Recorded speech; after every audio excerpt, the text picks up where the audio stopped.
Jadi di sini saya akan membacakan puisi karya saya tentang semesta. Semesta berbisik di balik rimba, menyimpan luka yang tak terlihat. Namun di kedua tangan kita terdapat cinta yang bisa memeluk dengan hangat. Jagalah tanah, air, dan udara dengan langkah kecilmu yang penuh dengan makna. Setiap kebaikan adalah cahaya penuntun masa depan yang sejahtera.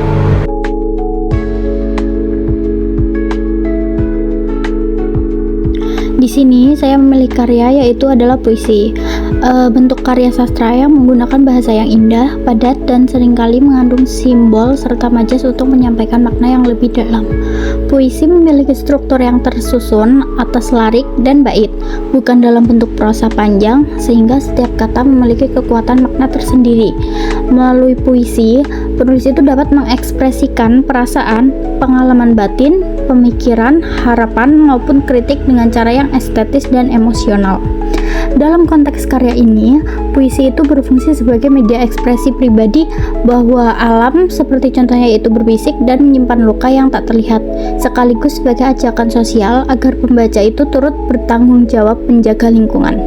Selain itu juga, puisi itu menjadi bentuk refleksi atas kondisi alam yang semakin rusak, sehingga mengajak manusia untuk kembali mencintai dan merawat bumi dengan kesadaran ekologis. Yang selanjutnya itu terdapat unsur intrinsik dalam puisi. Unsur intrinsik dalam puisi itu terdapat tema, perasaan, nada, dan amanat. Yang pertama yaitu tema. Di sini itu saya mengambil tema peduli terhadap bumi. Lalu yang selanjutnya yaitu perasaan. Perasaan yang dapat diambil dari puisi yang saya buat yaitu tentang kepedulian, cinta, dan juga tanggung jawab. Yang selanjutnya terdapat nada. Nada yaitu mengajak dengan penuh kelembutan dan optimisme supaya para pembaca atau pendengar itu lebih merasakan. Dan yang selanjutnya itu ada amanat. Amanat itu berisi setiap manusia dapat berkontribusi menjadi bumi meskipun dengan langkah kecil. Yang selanjutnya itu unsur ekstrinsik dalam puisi itu terdapat diksi, imaji, majas, dan yang terakhir yaitu tipografi. Nah, di sini tuh unsur diksi itu seperti penggunaan kata cinta, cahaya, masa depan, itu lebih memperkuat suasana puitis dan penuh harapan. Lalu yang selanjutnya yaitu imaji. Imaji itu menggunakan imaji penglihatan.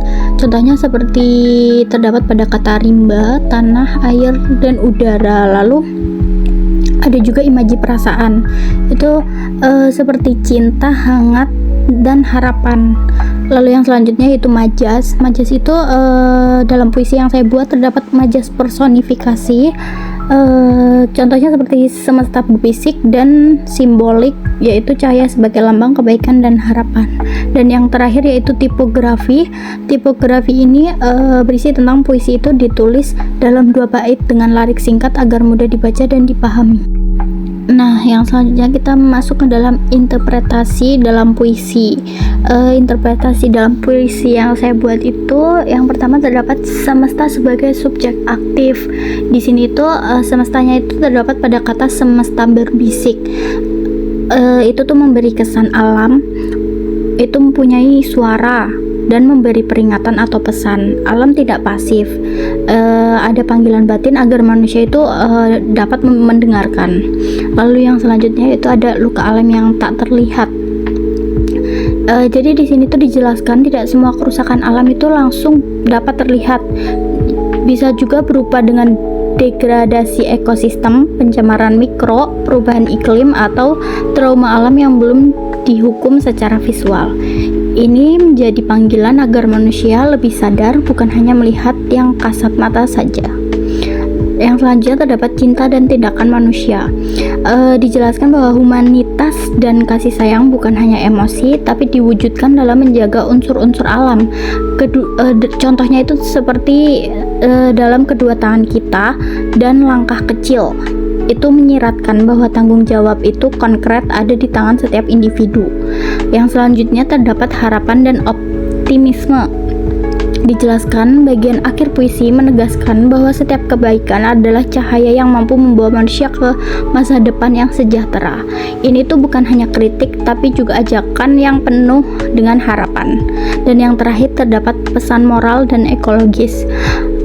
Puisi mengandung elemen moral dan panggilan ekologis, tak hanya soal menjaga alam agar tetap indah, tapi juga agar manusia dan semua makhluk tetap bisa hidup dengan bahagia di masa depan.